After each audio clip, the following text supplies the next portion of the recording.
The Bears made the long trip to Cumbria on Sunday to face Workington, and while they didn't get a win, they did come away with their heads held high. We've got all the details of that game and more for you right now. This is the world's greatest podcast about the Coventry Bears. This is Bare Necessities.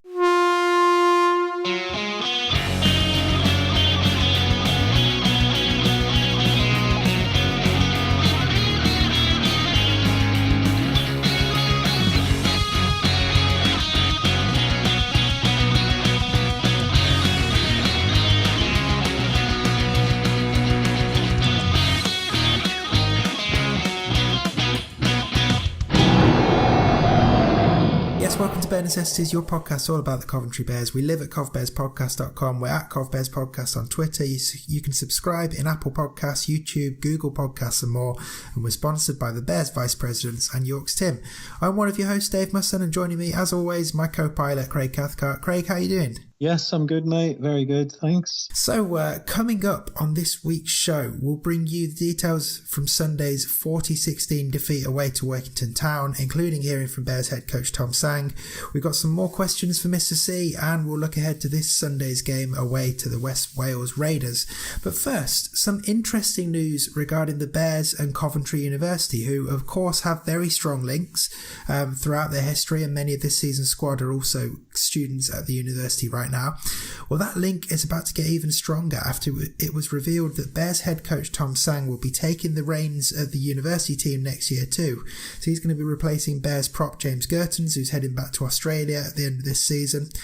You can hear Tom's thoughts about this in the interview I did with him that's coming up shortly. But Craig, as someone as you have who's experienced that pathway from Coventry University to the Coventry Bears, this is really great news, isn't it? Just reinforcing that link between the club and the university that's been at the heart of the club's existence. It's fantastic. I mean, the Bears have used it well. There's large numbers in the current squad that have all come through University Rugby League. There's a few Coventry University lads already in the squad, and it's, for a club outside the Heartlands, it's a really good way to unearth talent and to bring players to play for the Bears that wouldn't ordinarily live locally. There's good young players there that out there that maybe haven't got a chance, in the professional game, who are good enough. Coming in a scholarship, it gives them an opportunity, and it gives the Bears an opportunity to, as you say, create another pathway. For clubs outside the Heartlands like the Bears, then they need to create as many pathways as possible. And this is really something that's been very productive so far, and it will continue to do so. And for anyone listening who might be thinking about university and rugby league as a package, then do check out the Bears website to find out more information about what Coventry offers and how, who knows, perhaps you could become the next Peter Ryan, Dan Gover or Dante Morley-Samuels. Although if you're going to be the next Dante, you need the good hair as well. Yeah. Anyway... Let's move on to Sunday's game, which saw the Bears travel up to Cumbria to face Workington Town. Sadly, they went down losing 40 points to 16. Now, Craig and I are going to chat about that game shortly, but not before we hear from Tom Tsang. So I caught up with him a couple of days after the game, and here's what he had to say. Yeah, do you know what? Came away from it sort of equal parts frustrated and sort of proud of the lads, because it was one of those that we talked about before, but the scoreline just completely wasn't representative of all things really: possession, field position, the team that had the momentum. We were all over them for large patches of the game. So, and I noticed it scored, almost outscored them in the second half as well. So was it one of those where the game just got too far away from you in the first half, or how did it pan out? Yeah, so for the first 10 minutes, it was a really even contest. They came close in the first couple of sets. We got held up over the line, and the referee judged that we'd knocked on over the line, so turned the ball over. So both teams had chances in the first 10 minutes. We made a couple of errors coming away from our try line on about sort of 10 minutes, which gave them a bit of field position, and they scored back-to-back two really sort of soft tries, really just a couple of missed tackles and sort of this just wriggle away and managed to fall over the line. It wasn't like they broke us down. It was just a couple of literally one-on-one missed tackles, and then a third tackle off a kick, which we weren't able to clean up. So in the space of from 10 minutes to 16 minutes into the game, they've gone from it was 0-0 and quite even to 18-0, with them not really doing anything, and us not particularly, apart from, like I said, the one-on-one misses, doing anything wrong.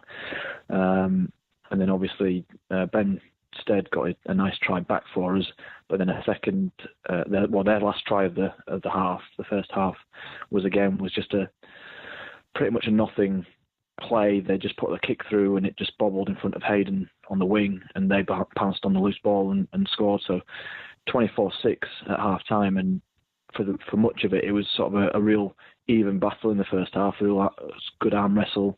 Neither team really better than the other. Both had chances, but obviously, like I said, the scoreline suggested that they were all over us, but it just wasn't the case. And then the second half, we came out really firing. We had what was a really bizarre try disallowed on about 3 or 4 minutes, where Benstead puts the kick through, it bounces off Fui Moimoi's foot, hits Benstead in the face, goes over the try line. Ben bounces on the loose ball. The referee says that Ben's knocked on when it's hit him in the face. So that was a bit of a funny one and a let-off for Workington, and even their players and their fans were sort of scratching their heads and laughing a little bit about it. So that was frustrating.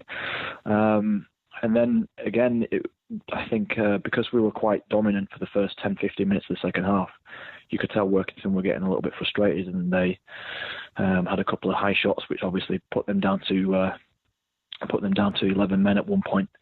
And as it was, I don't like to put it down to one instance, but we missed the kick from one of those penalties into touch. We missed and gave them the ball back, and obviously they had 11 men, we had 13, and they just kept it really tight and played through the middle. And in that period, they managed to sort of get a crash over try and a couple of repeat sets from dropouts, and then a second crash over try. And oddly enough, when their players came back on after their sin bins is when we came back into the game and we were the better team again. So obviously we had another try disallowed, which was given as a double movement from Cam Stewart, and then we scored 2 tries in the last sort of 10-15 minutes. So it was a really frustrating day because we could have definitely got the win despite everything being against us.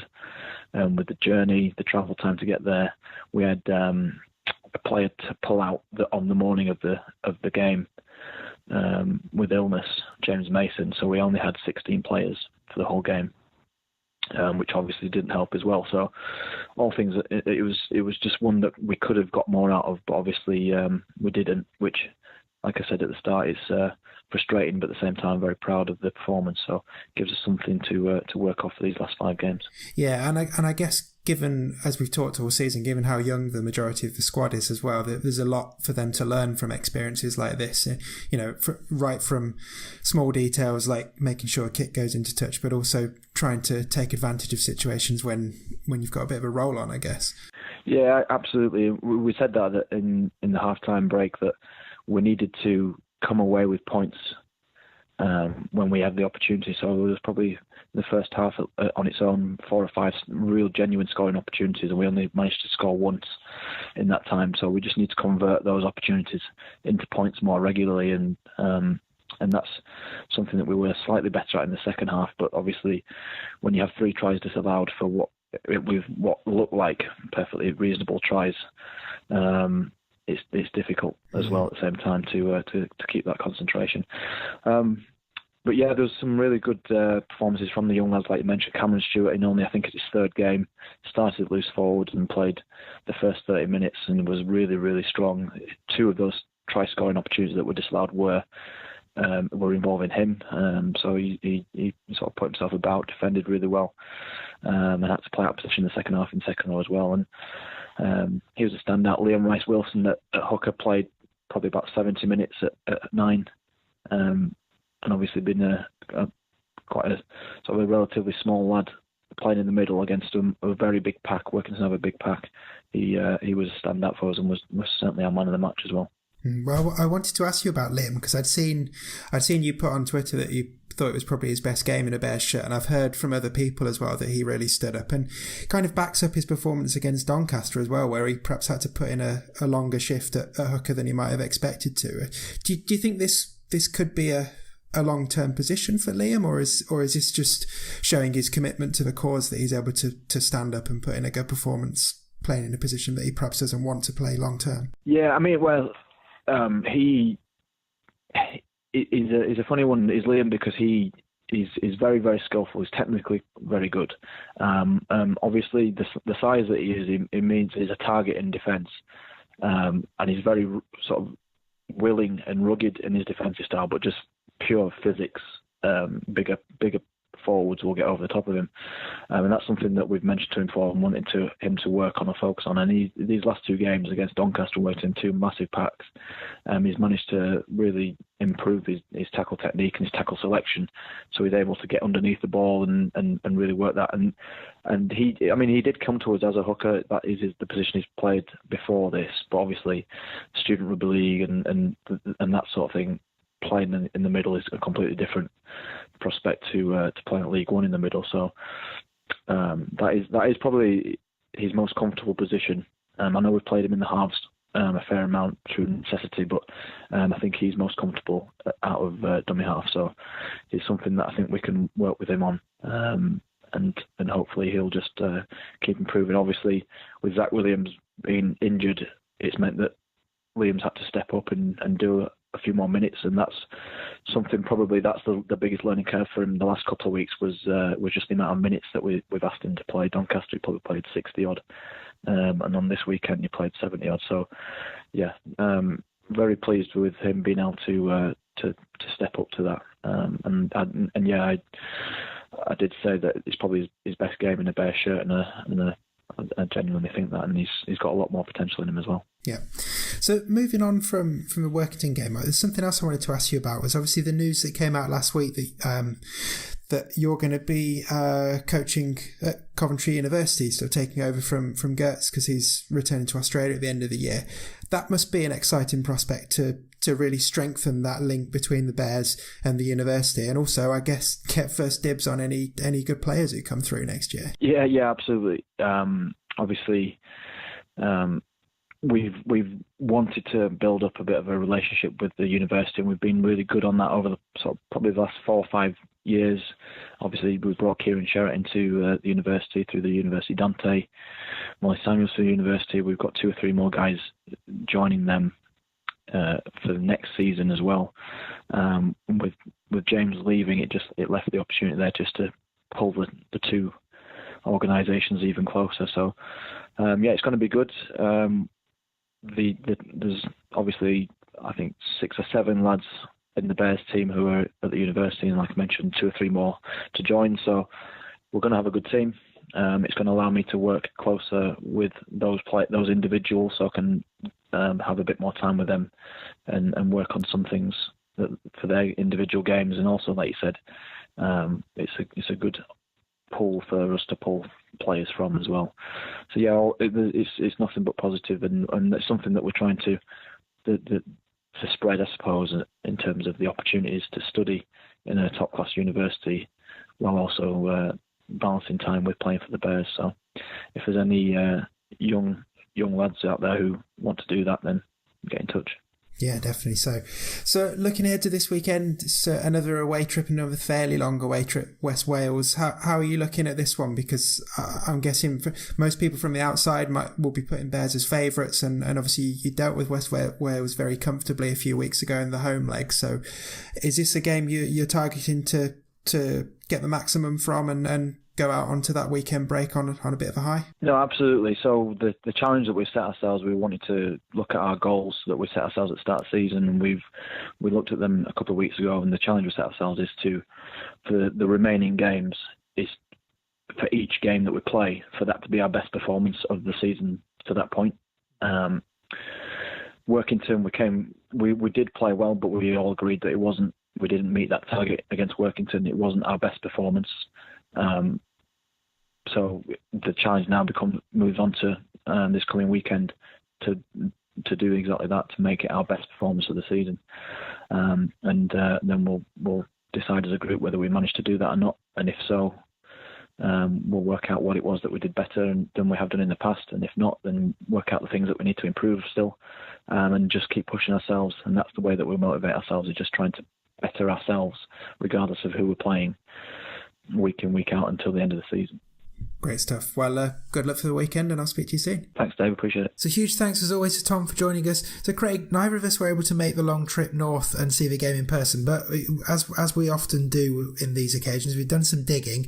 It certainly feels like it was a decent performance, and by the sounds of Tom's interview, it could easily have gone the Bears' way. I mean, that's credit to the team, isn't it, to compete so well against a tough team in a tough venue as well. Yeah, apparently it was. I mean, Workington, they're currently sat in third. That, to be honest, based on their last few results, they look like they're one of the favourites for promotion. I mean, it'll be difficult for them to beat whoever drops down out of York and Bradford in the top two. But, you know, they're coached by Leon Price, who's got bags of Super League experience. They've got some really good, talented players in there. So, you know, that was a good result to go away there and push them pretty close and compete with them for large parts of the game. You know, they are, you know, a very, very good side. And from what I gather, it was a much improved performance on the week before. You know, the Bears halfbacks and Liam Rice-Wilson at hooker as well all had excellent games and really, you know, really created an awful lot. You know, they, from what I gather as well, that, you know, looking on Workington sort of web forums and things, a lot of people were surprised at how quickly the Bears played the ball and obviously the talent that they had in the halves. And also the Bears pack who put in a big effort. So, you know, I think there's a lot of positives all around, and the lads need to build on games like that where they have competed for large parts of the game, because that shows them that they have got the talent and the ability there. It's just getting that experience week in, week out. And, you know, Tom's worked wonders this year. You know, every time they've had, you know, there has been some relatively poor performances from time to time. But every time they've done that, they've bounced back with some positivity the next week. And, you know, they've got a big game next week against West Wales, which, you know, they will be looking to win. Nothing's a guarantee, but if the Bears can perform at the level that they're capable of, then that should be hopefully a comfortable one for them. And it feels like games as the Bears have experienced Sunday just gone. Next season, assuming that a core of this squad sticks around with the Bears for next year, it feels like these games are going to be really useful learning exercises for that team, because we've talked before on the podcast about how young the team is, and I mentioned it to Tom in the interview as well, just sort of learning when to take those opportunities and when to realise that you're on a roll and you need to convert that good performance into points as well. It should stand the club in good stead for next year if those players if the core of that team is still in the middle on the pitch. Absolutely. I mean, you can see, you know, the likes, just use Liam Rice-Wilson as an example. Tom has praised him in the post-match. And you can really see, actually, you know, he was always a talent, you know, ever since he's come into the team. But see the progression that he's made throughout the season. He's just getting better and better.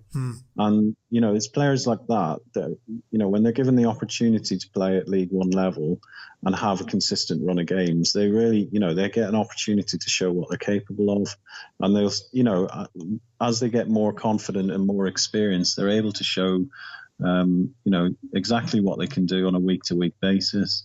You know, there was other young guys that have very little League One experience playing as well on the weekend. You know, there was Peter Ryan again. Apparently, had an excellent game. He seems to like playing against Workington. He does, doesn't he? You know, and you know, Cameron Stewart, you know, 18 years old, playing, you know, making his first start away from home at Workington, you know, a traditional club, really talented club with lots of great players, and goes there and puts in a fantastic performance again, you know, and that's only what, his fourth game that he's played. So for him again to do that, that's excellent, and it shows that there is real talent in the squad. And as you say, when they get more experience, if the Bears can keep them together, I'm convinced that this group of players are going to just keep improving and getting better and better. There definitely must be something about playing Workington, because as you mentioned, when Workington were in Coventry, that was the incident where Peter Ryan left Fui in no doubt as to who was a superior forward, and then this time we've got Cameron Stewart putting in a gut-busting performance. So I was disappointed to not see any reports of Fui being laid out this time, but I guess he was wary of those Bears players and kept well away from them. He probably avoided Peter Ryan, I reckon, but yeah, he didn't want another big Sam Burgess type tackle on him, did he? So. He definitely didn't. Well, hard lines for Bears by the sounds of it. I think it definitely feels like there's a lot to take away from the game, though. I think Tom mentioned it, and a few of my sources mentioned it as well, that while the ref didn't necessarily have a bad game, there was a few 50-50s that could have gone either way, and they tended to go towards the home team, which is something we see a lot in this league. And the Bears might have had 2 or 3 more tries if that hadn't happened. But then again, the ref was strong and made some decisions to sin bin two Workington players. It's just Workington were down to 11 men for nearly 10 minutes as both of them got sent off pretty quick, close together. It's those sorts of opportunities the Bears, they need to utilise and use those opportunities to score some points. But actually Workington, I think, scored 2 tries in that period, so it seemed to galvanise them. Mm-hmm. And it was only when they went back to 13 that the Bears really picked it up again. So, but credit to them, because what was it? It was 40 points to 6, I think, at one stage, and then the Bears came back in the last 10 minutes to score a couple more. So it just shows the fight and the spirit in the squad, and you can't fault the guys taking, a 5-6 hour journey all the way up there and giving it loads, giving it a proper go for the whole 80 minutes is fantastic, a really good effort. Yes, and they will get to make that journey back up to Cumbria again in a few weeks to face Whitehaven. So at least they've got some experience of that journey now, and hopefully that will stand them in good stead for when they go and face Whitehaven in a few weeks. But we'll leave Sunday's match there for now, because we're going to go and ask Mr. C. Right, this is Ask Mr. C, the part of the show where I put your questions to my co-host, and it's sponsored by York's Tim, for which we're very grateful. If you've got something you'd like to ask Craig on a future episode, then don't be shy. Email us a question. There's a contact form at covbearspodcast.com that you can use, or you can tweet us a question to @covbearspodcast and use the hashtag AskMrC. So we've got 3 questions for you this week, Craig. First up, from our sponsor, York's Tim. He says he'd like to ask you if you think Bears should play on Saturdays or whether you think Sundays are preferable. I've got an inkling, but I think I know what your answer is, but I'm gonna let you say it. Well, I think it's a bit of a mixture, actually. But what I would say is the big event games, the games like Bradford, Leeds game, others, when those games are on and there's a big crowd turning out and it's a big event, I like those games to be on a Saturday. I've mentioned before on the show that I enjoy a beer while I'm watching the game. So having a Saturday game for those is perfect, because you can have a drink during the game. You can, it gives the players an opportunity as well to do a bit of bonding, because they normally go out, after those games. And, you can get together with a load of people, watch some rugby and have a good night out afterwards, not having to worry about getting up for work the next day. But equally, it's a great thing to do on a Sunday afternoon when you've maybe got nothing else on, to go and watch some rugby. And I know that a lot of other people feel that way. I get the feeling, based on just a few of the games this year, that more people come to the Sunday games. But if you have it on a Saturday and you have it as an event, then people will turn up for it.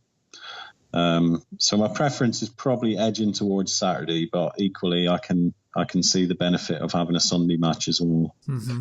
And of course, two of the Bears' victories from their 4-game run came on Saturdays, away at London and home to Keighley as well. So there's potentially something there. I would like to see some more Friday night games. That would be good. Friday night against Leeds was a lot of fun, wasn't it? It'd be nice to do that in a point when it wasn't freezing cold. Yeah, and we had the West Wales game as well, which was on an evening kickoff as well. I quite enjoy the evening kickoffs, so maybe more of those as well. Yes, we'll have to see.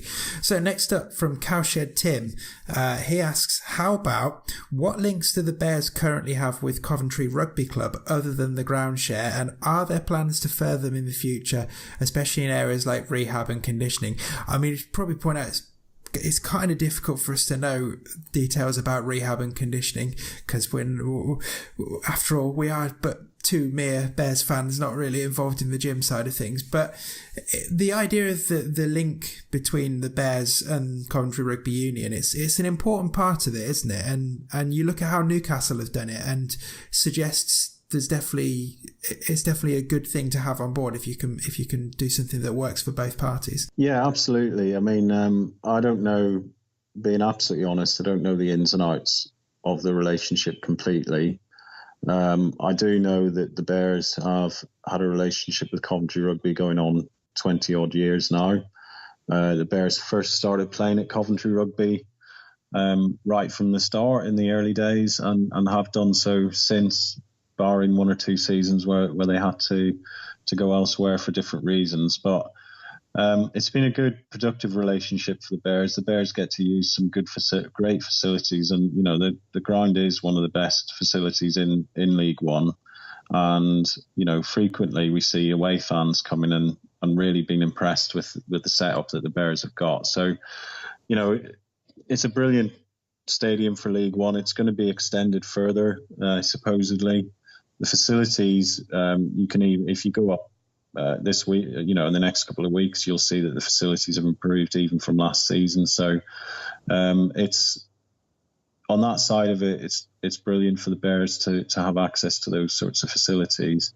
In terms of the relationship, at the moment, my thoughts, and again, I should say I don't know the exact ins and outs of what the relationship is, but from what I gather, it is just a ground share. Coventry Rugby don't. From what I gather, Newcastle do put some money into Newcastle Thunder, but that's not the case with Coventry Rugby. In some ways, that's a good thing because the Bears are independent.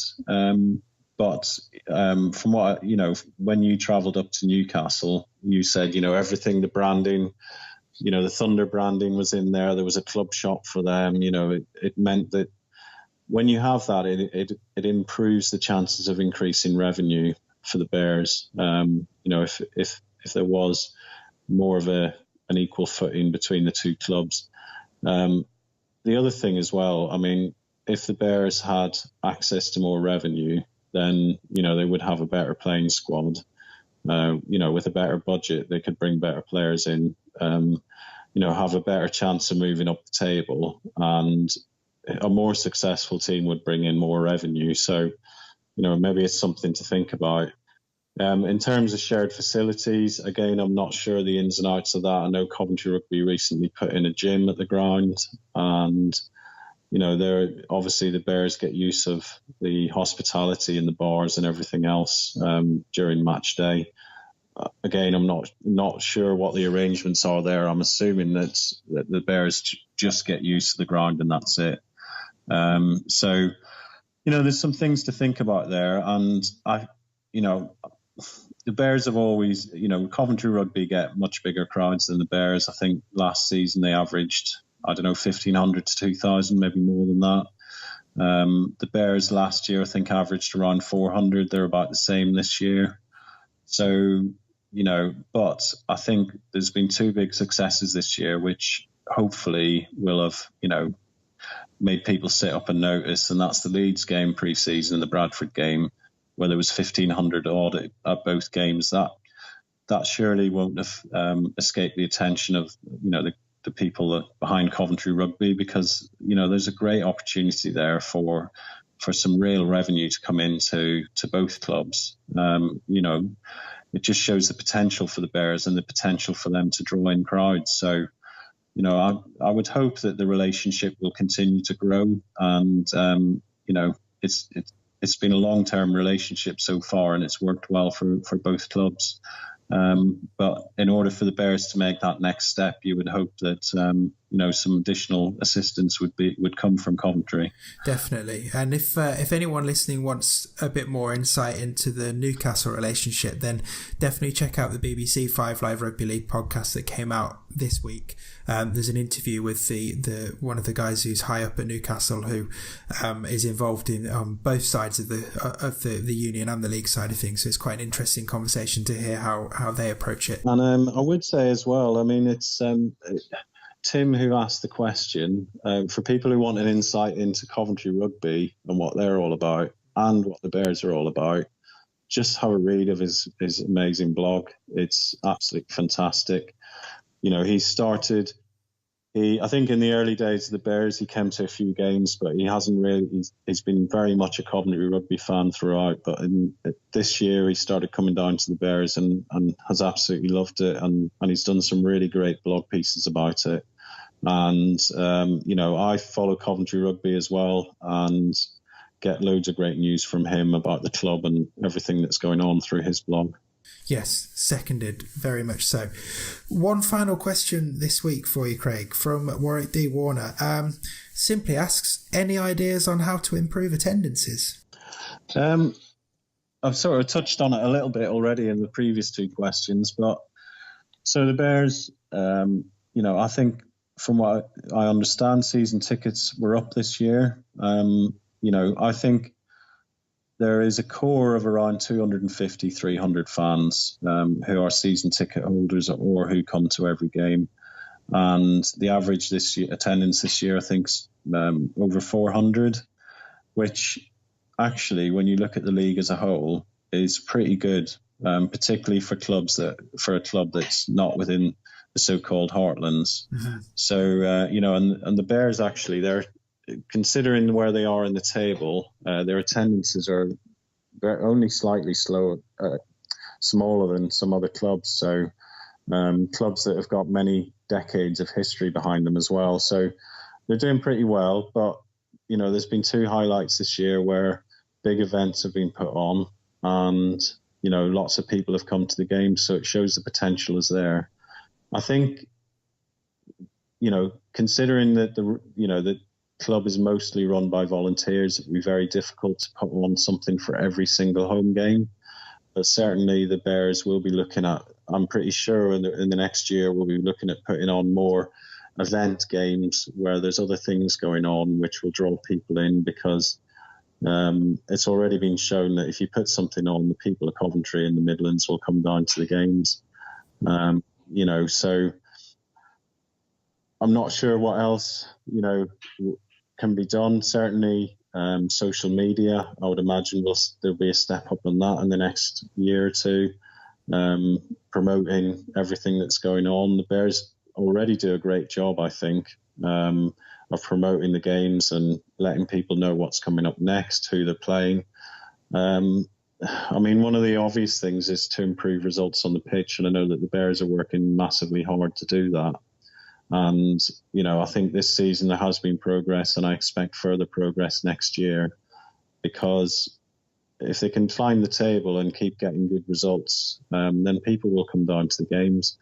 I think, not suggesting people stay away because of the results on the pitch, but having good results on the pitch raises the profile of the team and gets more people interested. You've only got to look at when the Bears went on that 4-match winning run, the amount of additional social media attention the Bears got, and all that sort of promotion brings people through the gates. It creates an interest, gets people down.